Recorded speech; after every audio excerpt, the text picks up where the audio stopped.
Hello guys, welcome back to my channel. आज मैं जिस मूवी को एक्सप्लेन करने जा रही हूँ उसका नाम है लिपस्टिक अंडर माय बुर्का। इस फिल्म में दिखाया गया है कि कई बार महिलाओं के लिए हमारा समाज इतना कठोर हो जाता है और उनके लिए बंदिशों की कई दीवारें खड़ी कर देता है जिनमें वो खुद को जकड़ा हुआ महसूस करती हैं। इस फिल्म की कहानी 4 महिलाओं के आसपास घूमती है जिनकी जिंदगी अपने बच्चों, पति, माँ बाप और लोग क्या कहेंगे इन्हीं सब में कहीं खो गई है। फिल्म की कहानी शुरू होती है भोपाल की एक हवाई मंजिल को दिखाते हुए जिनमें ये 4 महिलाएं रहती हैं। पहली है रिहाना आबिदी जो कि एक कॉलेज स्टूडेंट है और इसके अब्बू की एक बुर्का आबिदी के नाम से सिलाई की दुकान है और कभी कभी ये भी उनकी बुर्का सिलाई में हाथ बटाती है। रिहाना की भी ख्वाहिश है कि वो भी अपने हम उम्र के लड़के लड़कियों की तरह मॉडर्न कपड़े पहने, लेकिन अम्मी अब्बू पुराने ख्यालात के हैं। वो रिहाना को बिना बुर्का कहीं भी नहीं जाने देते, इसलिए ये रोजाना घर से बुर्के में निकलती है और एक शॉपिंग मॉल के वॉशरूम में कपड़े बदलकर एक अलग ही रूप में आ जाती है और अपनी जरूरतें पूरी करने के लिए कभी कभी शॉपिंग मॉल से चोरी भी कर लेती है। और आज भी वो ऐसा ही करती है। वो मॉल से एक लिपस्टिक अपने बुर्के में छुपाकर वहां से निकल लेती है और आज इसका कॉलेज में पहला दिन है। रिहाना को सिंगिंग का बड़ा शौक है और वो कॉलेज के सिंगिंग कंपटीशन में ऑडिशन देती है और बहुत ही अच्छा गाती है, लेकिन सीनियर्स उसे बेवजह ट्रोल्स कर रिजेक्ट कर देते हैं। दूसरी कैरेक्टर है लीला जो एक ब्यूटी पार्लर चलाती है और साथ ही उसका बॉयफ्रेंड भी दिखाया जाता है जिसका नाम है अरशद। इसका अपना फोटो स्टूडियो है। दोनों एक दूसरे से बहुत प्यार करते हैं और फिजिकल रिलेशन में हैं और दोनों भागकर शादी करना चाहते हैं। लीला पूरी दुनिया घूमना चाहती है, इसलिए इसने अरशद के साथ मिलकर एक प्लान बनाया है कि ये एक डेस्टिनेशन वेडिंग प्लानर के साथ जुड़ जाएंगे और इसी तरह से उनके पैसों से पूरी दुनिया घूमेंगे। और तीसरी कैरेक्टर है शिरीन आलम जो door to door sales women है और इसका शोहर रहीम असलम 2 साल सऊदी में नौकरी करके वापस इंडिया आ गया है और उसे शिरीन की नौकरी के बारे में अभी तक कुछ नहीं मालूम। उसको तो यही लगता है कि शिरीन घर पर रहते हुए तीनों बच्चों को पाल रही है। रहीम कभी सीधे मुंह शिरीन से बात तक नहीं करता, उसे तो बस रात के वक्त शिरीन की याद आती है। शिरीन चाहती है कि रहीम कभी तो उससे बात करे, वो उससे प्यार और लगाव की उम्मीद करती है। और हमारी चौथी मेन कैरेक्टर है 55 साल की उषा परमार यानी बुआ जी। इनकी हवाई हलवाई के नाम से पुश्तैनी मिठाई की दुकान है जो इनके भतीजे चलाया करते हैं। बुआ जी की अपनी कोई औलाद नहीं है और उनके पति और देवर कई साल पहले भोपाल गैस कांड में गुजर गए थे। तब से उन्होंने ही अपने भतीजों को पाल पोस कर बड़ा किया और आज ही वो सारा कारोबार संभालते हैं। बुआ जी ही इस हवाई मंजिल की मालकिन है जहां ये तीनों किराए पर रहती हैं। और कुछ इसी तरह से इन चारों महिलाओं की जिंदगी आपस में जुड़ी हुई है। आज रहीम गुप्ता जी को बुआ जी से मिलाने लाता है। ये हवाई मंजिल खरीद कर यहाँ आलीशान शॉपिंग मॉल बनाना चाहते हैं, लेकिन बुआ जी हवेली बेचने से साफ इनकार कर देती है। दूसरी तरफ लीला की माँ लीला के बॉयफ्रेंड अरशद के बारे में सब कुछ जानती है और इसलिए वो जल्द से जल्द लीला की शादी करवा देना चाहती है। आज लीला की मनोज से सगाई है जिसे बुआ जी ने ही ढूंढा है और अरशद फोटोग्राफी के बहाने यहाँ आ जाता है और उसे अपने साथ घर के किसी खाली पड़े कोने में ले जाता है और रोमांस के दौरान लीला उसे झगड़ा कर रही है और सबूत के तौर पर दोनों की वीडियो भी बना रही है। अरशद वादा करता है कि सगाई भले ही हो गई हो लेकिन वो शादी नहीं होने देगा। कल इनका दूसरी जगह पर इंटरव्यू है और नौकरी लगते ही दोनों भाग जाएंगे, लेकिन तभी माँ इन दोनों को ये सब करते पकड़ लेती है और बदनामी के डर से लीला के कपड़े लिपस्टिक ठीक कर बाहर ले आती है। अब खूब गाना बजाना होता है और शिरीन अपनी ख्वाहिशों को दबाकर चुपचाप खड़ी है। दूसरी तरफ रिहाना की अम्मी अबू उसे इस तरह का बेहुदा डांस करता देख बहुत डांटते हैं। बुआ जी रोज रात को सबसे छुपकर किसी रोजी की कहानी पढ़ती है जो अपनी ख्वाहिशों और दूसरों की उम्मीदों के बीच अपनी एक खोखली लाइफ गुजार रही है। और इन चारों की कहानी भी बिल्कुल किताबी कैरेक्टर रोजी जैसी ही है। आगे दिखाया जाता है कि कॉलेज में लड़कियों की जीन्स पहनने पर पाबंदी लगा दी गई है और रेहाना भी बाकी स्टूडेंट्स के साथ उस प्रोटेस्ट में शामिल हो जाती है। आज बुआ जी बच्चों के साथ स्विमिंग पूल आई है जिनमें से एक बच्चा पूल में डूबने का नाटक करता है। बुआ जी को स्विमिंग तो नहीं आती थी पर उसे बचाने के लिए वो पानी में कूद जाते हैं, जहां ट्रेनर जसपाल उनकी हेल्प करता है और उन्हें डांटता है, लेकिन फिर इन्हें स्विमिंग सीखने के लिए फॉर्म पकड़ा देता है।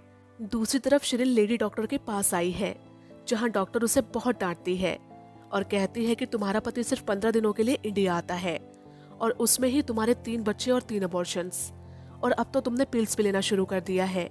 अगर ऐसा ही चलता रहा तो बहुत गड़बड़ हो जाएगी। अगर वो प्रोटेक्शन यूज नहीं करेगा तो कैसे चलेगा। उस वक्त तो शिरीन डॉक्टर की बात को हंसी में टाल जाती है, लेकिन शर्माते हुए मेडिकल स्टोर से प्रोटेक्शन ले लेती है। आगे हमें मनोज और लीला दिखाए जाते हैं, जहां मनोज लीला से मिलने उसके पार्लर आया हुआ है और उसके लिए ग्रीटिंग कार्ड और एक मोबाइल फोन गिफ्ट लाया था, क्योंकि आज इसका इंटरव्यू है। लीला इंटरव्यू में थोड़ा लेट पहुंचती है। वेडिंग प्लानर को दोनों की फोटोज काफी पसंद आती है। जब दोनों से उनके रिलेशनशिप के बारे में पूछा जाता है तो दोनों ही अलग अलग जवाब देते हैं, इसलिए रिजेक्ट हो जाते हैं। दोनों बाहर आकर इस बात पर झगड़ने लगते हैं। अरशद गुस्से में ब्रेकअप करके चला जाता है और रात को बुआ जी उस फॉर्म को फिल करते हुए जसपाल को फोन मिला देती है। रिहाना बुर्का सिलाई करते करते कॉलेज को याद कर रही है और शिरीन रहीम को प्रोटेक्शन देती है, लेकिन रहीम उसे यूज नहीं करता। अगले दिन शिरीन को बेस्ट सेल्स वुमेन के अवार्ड में एक माइक्रोवेव गिफ्ट में मिलता है और बॉस उसे एक ट्रेनर की जॉब ऑफर करते हुए कहती है कि अगर तुम ट्रेनर बनोगी तो तुम्हें 40,000 रुपए सैलरी मिलेगी। शिरीन सोचने लगती है कि ट्रेनिंग के लिए तो रोज ऑफिस आना पड़ेगा। बॉस पूछती है कि क्या तुमने अभी तक अपने हस्बैंड को कुछ नहीं बताया? मुझे अपना जवाब दिवाली तक बता देना। अगर ये जॉब करना चाहती हो तो प्रेगनेंसी और अबॉर्शन के चक्रों से दूर रहना होगा। उसी मॉल में बुआ जी भी एक स्विमिंग कॉस्ट्यूम खरीदने आती है, लेकिन शिरीन को भी वहां देख शर्मा जाती है। शिरीन ही उनकी स्विमिंग कॉस्ट्यूम खरीदने में हेल्प करती है। आज शिरीन उसे गिफ्टेड माइक्रोवेव में केक बनाकर रहीम को अपनी जॉब के बारे में बताने की कोशिश करती है, लेकिन रहीम हमेशा की तरह उसकी एक भी बात नहीं सुनता और उसे तो आज भी बस उससे एक ही चीज चाहिए। शिरीन उसे कुछ भी नहीं बता पाती।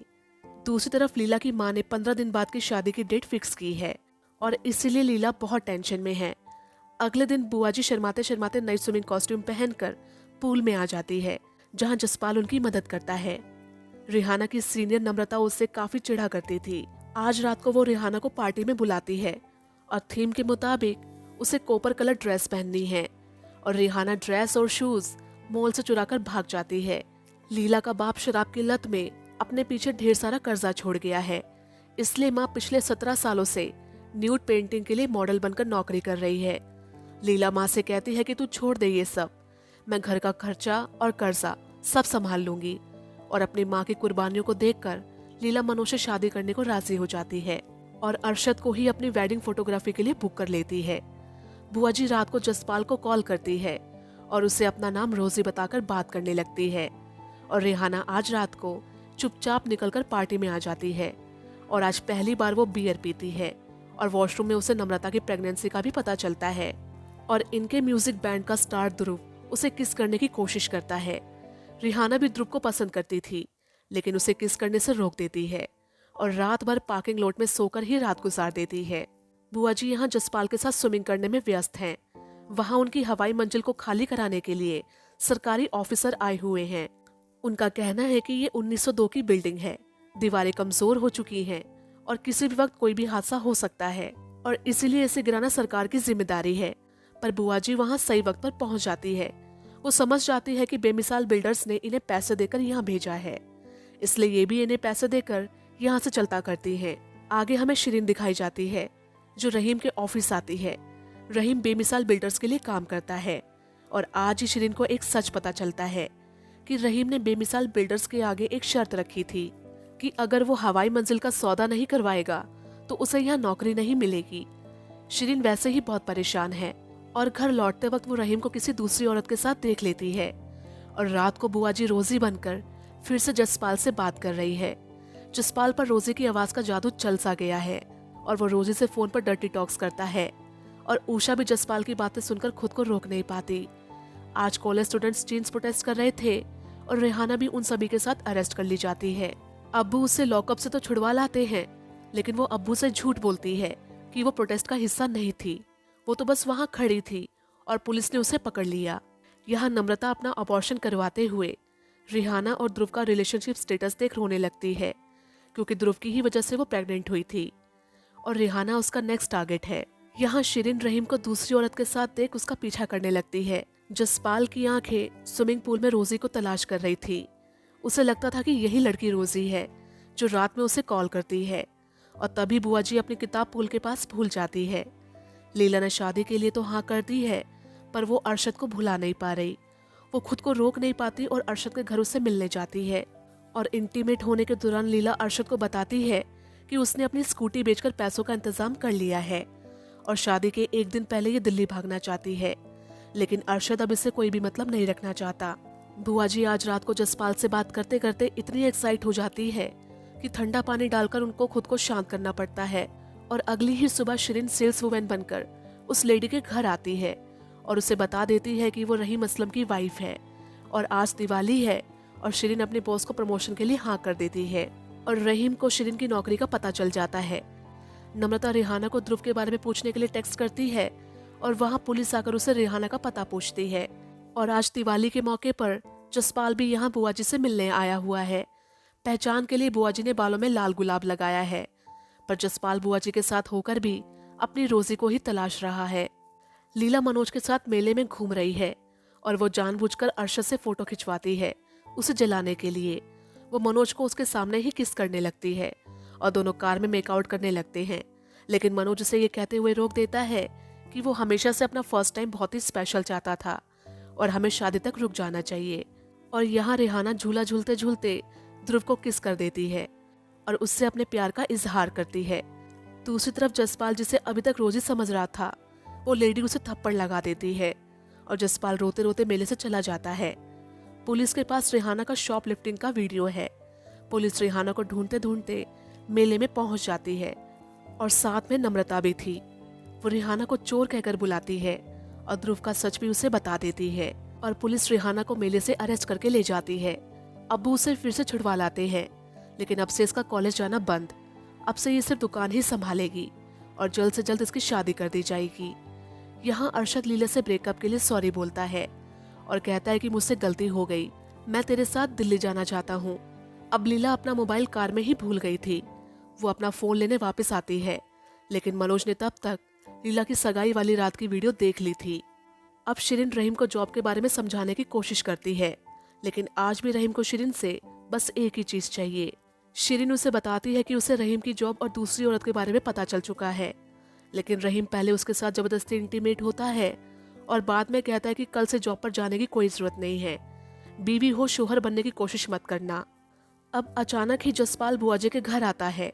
उसे बुआ जी की किताब से रोजी के सच के बारे में पता चल चुका है और जसपाल ने बुआ जी की पूरी फैमिली को भी ये सब कुछ बता दिया है। घर वाले बुआ जी को ताने मारने लगते हैं कि बुढ़िया होकर अपने से आधी उम्र के लड़कों के साथ चक्कर चलाते हुए तुम्हें शर्म नहीं आती? हमारी इज्जत का नहीं, कम से कम अपनी उम्र का ख्याल कर लिया होता। वो सभी उनका सारा सामान, किताबें, स्विमिंग कॉस्ट्यूम और कपड़े उठाकर बाहर फेंक देते हैं। बुआ जी रोते रोते अपना सामान समेट रही हैं। सभी खड़े खड़े तमाशा देख रहे हैं, लेकिन लीला और शिरीन उन्हें वहां से उठाकर रिहाना के कमरे में ले आते हैं। बुआ जी रिहाना को आखिरी बार उस किताब की एंडिंग पढ़ने को कहती है। किताब के अकॉर्डिंग रोजी को अपने सपनों का राजकुमार मिल जाता है। रिहाना कहती है कि रोजी की कहानी बिल्कुल झूठी है, हमें सिर्फ झूठे सपने दिखाती है कि हमारी लाइफ भी रोजी जैसी हो सकती है। बुआ जी कहती है कि भले ही रोजी की कहानी झूठी हो, लेकिन वो हमें एक सीख देती है कि अपनी ख्वाहिशों को दरवाजे के अंदर बंद करके नहीं रखा जा सकता। और ये मूवी यही एंड हो जाती है।